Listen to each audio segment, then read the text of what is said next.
Come on and cry me a river,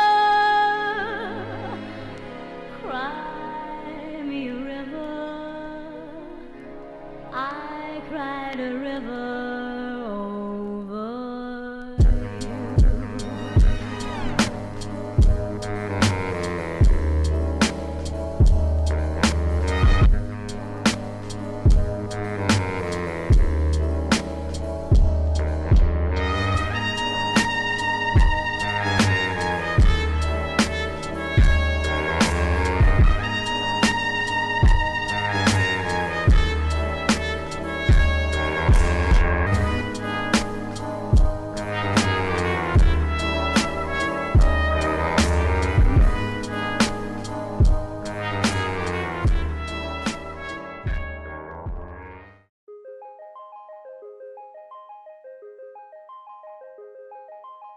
Hello everyone and welcome again to Mind Your Own Madness.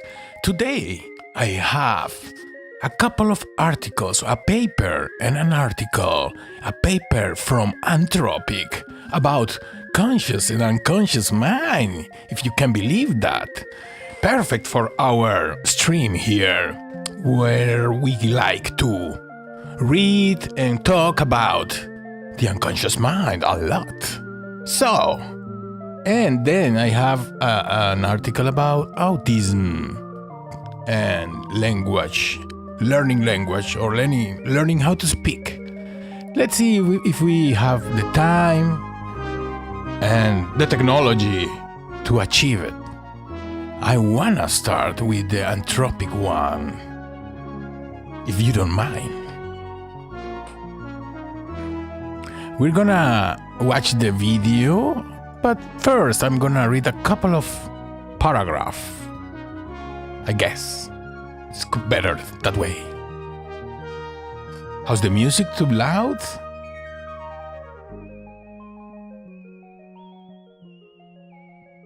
As you read this sentence, circuits in your brain are adjusting your posture, controlling your breathing, and transforming lines and curves on the screen into recognizable words. Yes. Most of this processing is invisible to you, but some of what takes place in your brain you do have access to. But some of what takes place in your brain you do have access to. An image that pops into your head, or a deliberate plan you make about where to go shopping. Yes, that's the conscious part. Neuroscientists and philosophers sometimes refer to the latter type of brain activity as consciously accessible, to distinguish it from all the other processing that goes on unconsciously. This activity has special properties. We can describe it, control it, and use it for deliberate reasoning, in contrast to all the automatic processing that goes on without our awareness. In a new paper, we present evidence that a similar distinction has emerged in modern language models like Claude. We find that Claude has developed a small collection of internal neural patterns that, compared to all its other internal processing, play a special role. We call the collection for these patterns the G-space. The J-space, named after the technique we use to find them, involving a mathematical concept called the Jacobian. Each G-space pattern is linked to a particular word. Each G-space pattern is linked to a particular word. Okay, but when one of these patterns light up, it doesn't mean the model is saying that word, just that the word is on its mind. If you've heard of language models having a scratchpad or chain of thought, text. Wow, this is difficult to read, sorry. I'm gonna start from here. If you've heard of language models having a scratchpad or change of thought text they write to themselves while reasoning. The J-space is something different. It operates silently in the model's internal neural activations, allowing the model to think about a concept without writing it down. Before the chain of thought, I think. Notably, the G-space wasn't designed or programmed by us, but instead emerged on its own during Claude's training process. Okay, I think it's time to go to the video, so you don't suffer me being so messy reading this paper. Let me check the audio for this one.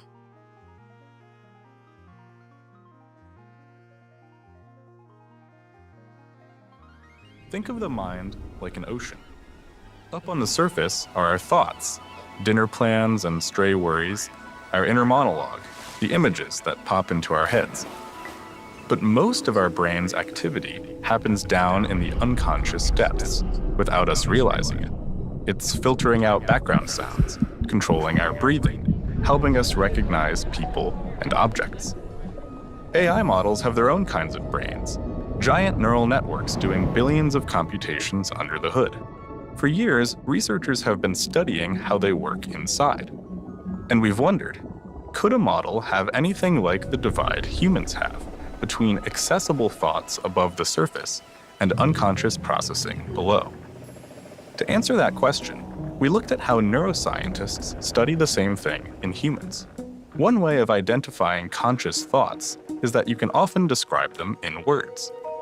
So we looked inside the brain of our AI model, Claude, to find patterns of neural activity that it could put into words.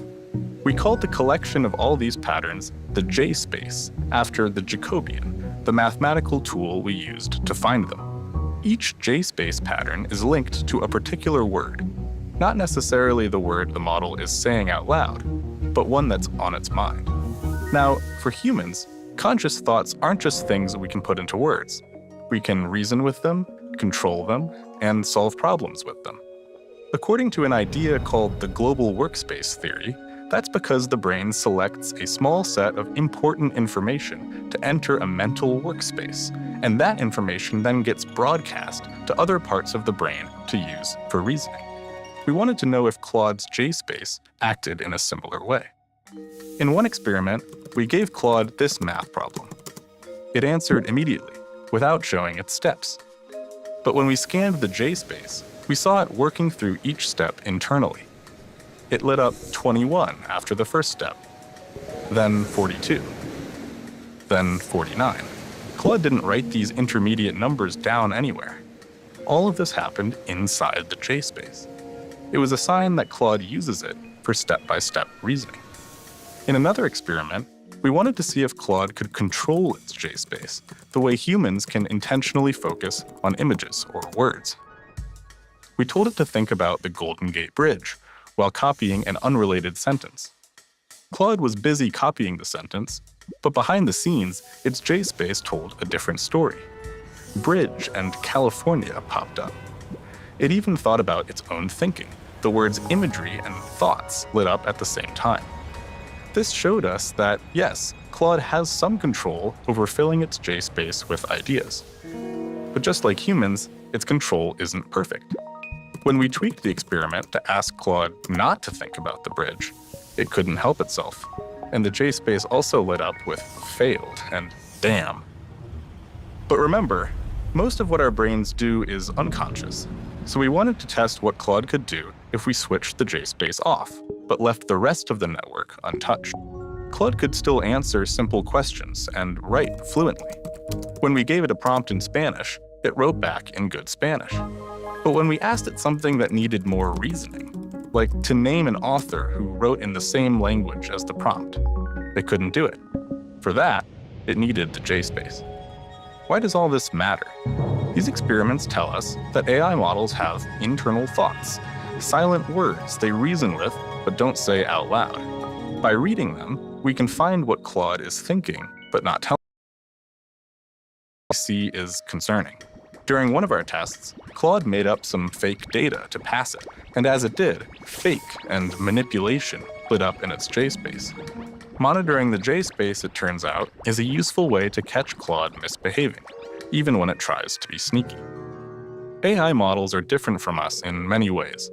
Their networks are built differently from human brains, and the way they're trained is different from how we learn.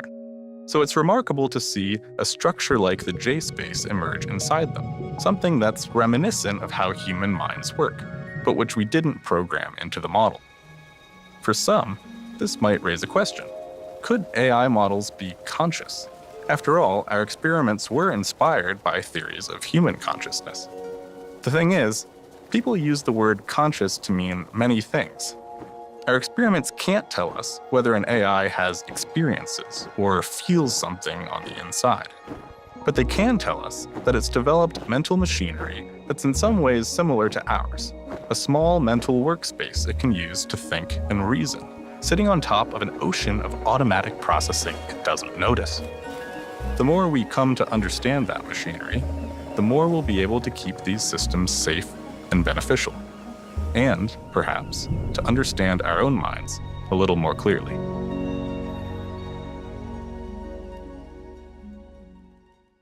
Nice. Very nice. Okay, next one. Autistic children from the SciPost.org.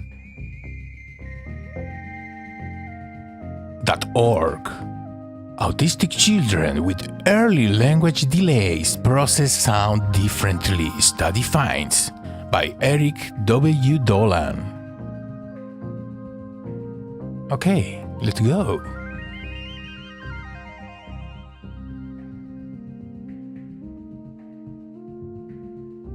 Children on the autism spectrum with early language delay process sound differently than their typically developing peers, showing a distinct preference for pitch over timing.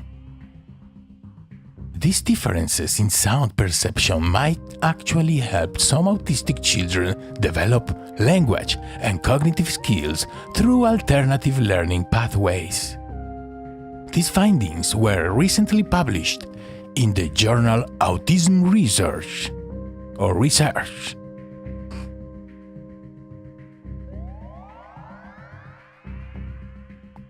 To understand human speech, the brain must quickly interpret both the timing and the pitch of sounds.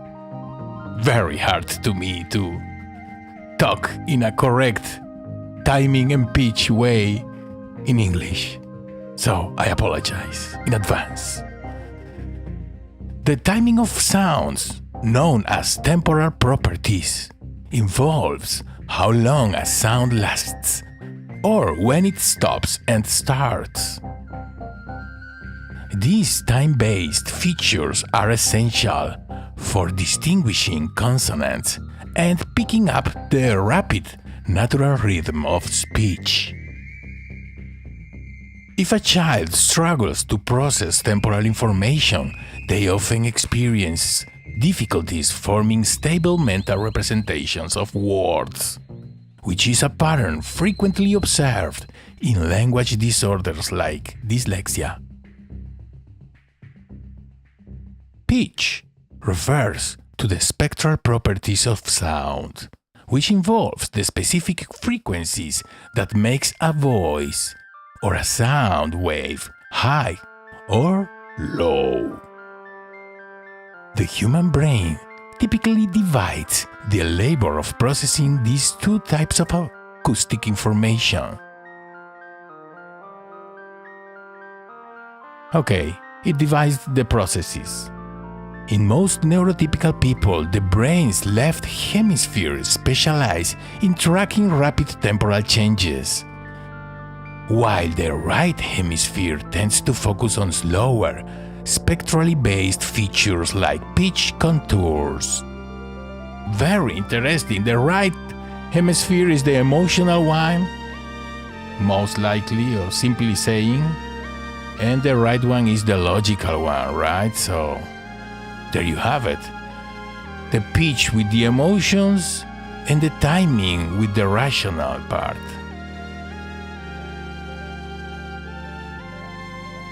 I hope the music is not too loud or horrible to listen to while I'm reading.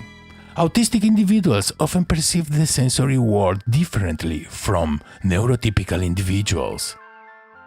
Past theoretical models propose that autism might involve a basic reorganization of how the brain processes and prioritizes information.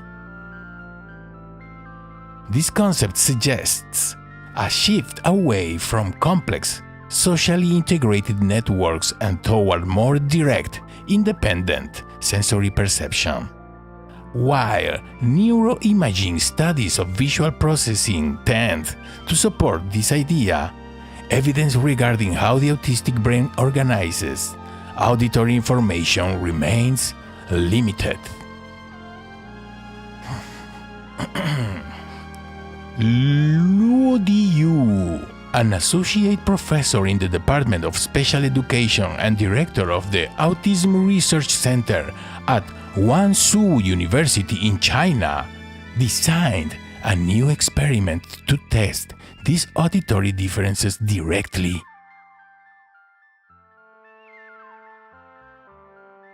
Yu co-authored the study alongside Laurent Motron, a psychiatrist and professor in the Department of Psychiatry and Addictology at the University of Montreal, who also authored the book Si l'autisme n'est pas une maladie, qu'est-ce que c'est? If autism is not a disease, what is it? You noted that past work pointed to an interesting split in how autistic children hear the world. Both Dr. Motron's research and work from my own group, among others, have suggested that pitch perception, the frequency aspect of sound, can be enhanced in people with prototypical autism or autism with early speech delay. You said. At the same time, we and others have observed that processing fine timing details in sounds, such as consonants, contrasts, or rapid auditory transitions, can be challenging for autistic children like me. This contrast was intriguing because frequency and timing are two fundamental dimensions of sound, you explained. Both are important for speech and language, but they seemed to follow different directions in autism. So, we wanted to test this directly by asking whether they show a different auditory bias, a stronger weighting on spectral or frequency information relative to temporal or timing information.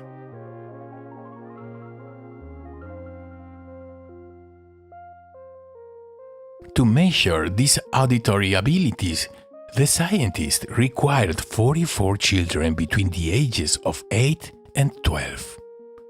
The sample included 21 autistic children, consisting of 20 boys and 1 girl. It also included 23 typically developing children, consisting of 22 boys and 1 girl. Why? What 1 girl? Both groups were matched by age to ensure accurate comparisons. All autistic participants had a clinical diagnosis of autism spectrum disorder and a history of delayed speech onset, meaning they did not use 2-word phrases by age 2. The researchers used 2 specialized listening tests to measure the children's absolute limits of perception. The first test was a gap detection task designed to measure temporal resolution. Temporal resolution refers to the brain's ability to detect rapid changes in sound over time. During this task, the children listened to two static noise sounds, which were represented on a computer screen by cartoon televisions. One sound was continuous, while the other had a microscopic split second of silence hidden in the middle. The children had to identify the broken television by selecting the sound with the gap.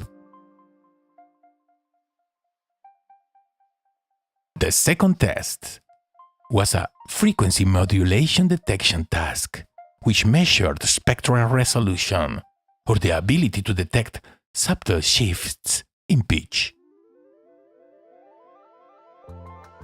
The children listened to two tones represented on the screen by cartoon robots. One tone held a steady pitch, while the other wavered slightly in frequency, prompting the participants to identify the broken robot by choosing the wavering tone. Before the official tests began, researchers methodically trained the children using visual aids and demonstration videos. They ensured each child understood the rules and could pass practice trials before moving forward. During the actual tasks, the testing software used an adaptive staircase procedure. This means the computer automatically adjusted the difficulty based on the children's answers, making the differences smaller and smaller to find the exact threshold where they could no longer hear and change. Wow!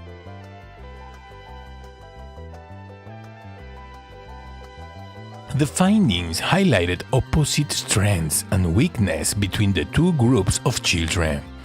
The typically developing children detected much smaller temporal gaps than the autistic children, showing better timing-based auditory processing. On the other hand, the autistic children needed significantly longer moments of silence to notice the interruption in the static noise. This indicates that the autistic participants experienced reduced temporal resolution compared to their peers. When it came to detecting changes in pitch, the pattern reversed entirely. The autistic children successfully identified much smaller shifts in frequency than the typically developing children. This result provides evidence that the autistic children possessed superior spectral resolution. Yu was struck by how prominent these differences were in the data. The size and specificity of the effects were somewhat surprising. Yu told SciPost, "In much of the current autism literature, effect sizes are often modest, partly because autism is very heterogeneous and many studies include participants with quite different developmental profiles. Here, the pattern was very clear. Autistic children performed better than typically developing children on the frequency task, but worse on the closely matched timing task," Yu added. "It is rare in autism research to see such a specific dissociation between two related tasks. This reminded us that sensory perceptual processing may be an important window for detecting the autism signal, especially when the sample is carefully defined and the task directly measures the perceptual dimension of interest." Yes, very precise. The researchers mathematically combined these two scores into an auditory bias index to quantify each child's overall sensory preference. This index revealed that the two groups had opposite ways of processing sound. In a very symmetric way, I would say. Typically developing children showed a bias toward fine-grained time. Okay, we got it. I think we don't need to hear it 10 times more. Very, very cool research, experiment design, everything. Thank you very much. That's all for today. And I see you the next one. Goodbye and have a nice one too.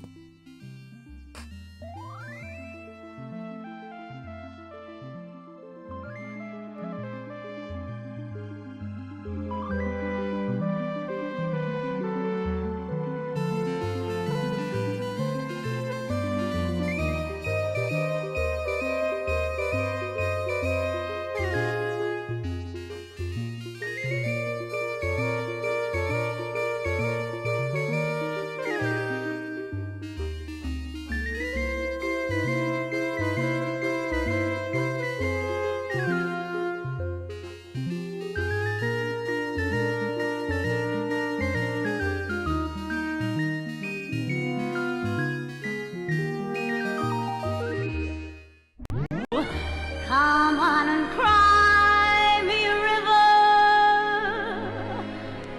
Cry me a river.